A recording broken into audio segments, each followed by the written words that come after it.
Hello everyone. In today's Finance in 3 Minutes series, I'll explain the concept of inflation and how it affects each and every one of us.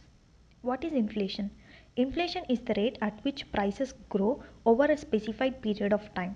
Inflation is often quantified in broad terms, such as total increase in prices or the growth in a country's cost of living. However, it can also be estimated more precisely for specific items such as food or for certain services such as haircut. Inflation in any context refers to an increase in the price of a particular set of products and or services over a specified time period, most typically a year. Inflation has a tendency to react to each asset class in a unique manner. Thus, inflation affects each industry in a different manner, making them favorable or unfavorable at times. What creates inflation and what's its aftermath? Periods of prolonged high inflation are frequently the results of loose monetary policy. For example, the current situation in Turkey. When the money supply grows too large in comparison to the size of economy, the currency's unit value decreases. In other words, its purchasing power decreases and prices rise. The relationship between the money supply and the economy's size is referred to as quantity theory of money, and it is one of the oldest economic assumptions.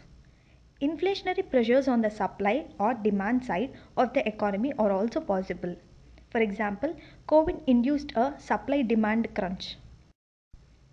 Supply shocks that disrupt production, such as natural catastrophes or increased production costs, such as high oil prices, can limit overall supply and result in cost push inflation, in which the need for the price increases is a supply disruption.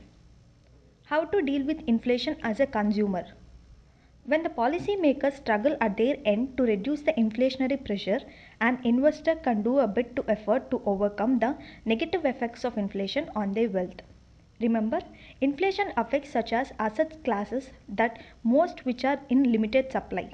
Meaning, if more money in chasing few goods, then your money should be on the good that are few in supply. Invest in such asset class that is few in supply. Example, quality growth oriented companies, gold and silver, real estate, inflation indexed bonds, etc. That's all about inflation in brief in under 3 minutes. Thank you for watching.